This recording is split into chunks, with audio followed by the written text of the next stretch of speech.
Io ho bisogno di loro che fanno coro. Diego! Ho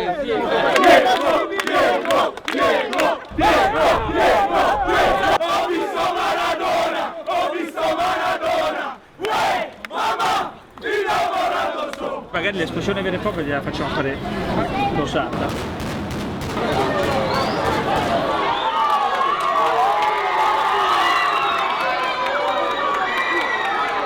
Antonio Pelusso mi chiamo, scrittore sono dello sport di Napoli. Città mia, ti porterò dei fiori, anche se mi hai dato una croce per regalo. Napoli, se un giorno me ne andrò, ricordati di lasciare la finestra aperta.